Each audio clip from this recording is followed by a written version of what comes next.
Dead Matter is a true sandbox survival horror game. You will fight to survive in a zombie-packed, post-apocalyptic world, designed from the bottom up to foster whichever playstyle suits you best. Home to many threats, post-apocalyptic Alberta will throw everything it can at you, from hordes of flesh-crazed undead, to AI trying to make their way through the world, and of course, other players that are doing what they can to survive. Though above all else, mistakes are killer. Plan accordingly. Our massive world is based on Alberta, Canada, and it is designed to deliver an immersive world that is packed full of landmarks begging to be explored. We've developed a huge variety of procedural generation tools with artist control in mind. These tools allow our very small team of artists to deliver a large, detailed, and immersive world. All of the tools we are currently showing will be available to the modding community. In addition to procedural generation tools that we created, we also created a metagame system that helps us keep our massive 400 kilometers squared world fresh and interesting. The metagame manages the loot economy, the electricity and water flowing through the map, trees that have been chopped down, potential sources of contamination for resources, as well as the weather, including a season cycle. AI and zombie movement are also tracked via the metagame and can trigger events, especially if there's a large group or horde present. These events can be interacted with and will result in potential rewards or penalties depending on your actions.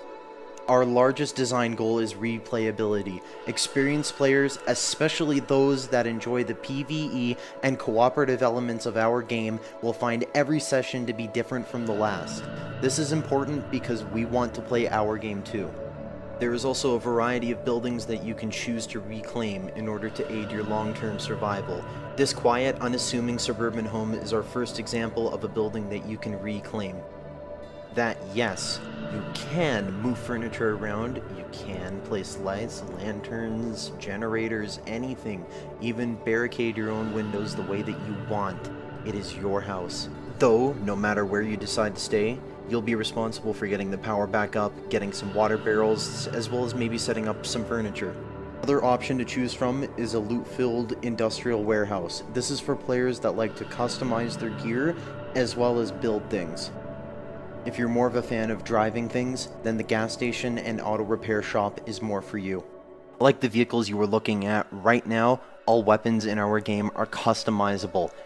Currently we have over 50 unique melee weapons and counting in our game. This does not include any reskins or lazy edits of existing models. Every weapon will also be modifiable. The baseball bat and the machete are the best examples of where we would like to take this concept. We need your help to get a polished, playable alpha version of our game onto Steam within the next 6 months.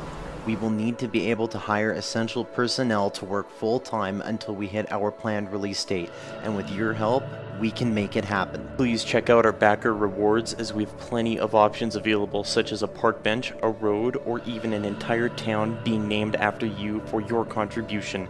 All backers will also receive a mention in the game credits. We take your support and voice seriously, so drop any suggestions, ideas, or thoughts you might have on our forums or social media, where we plan to communicate development progress, including vlogs, screenshots, and community QA sessions. Help us help you answer the age-old question of what would I do in a zombie apocalypse?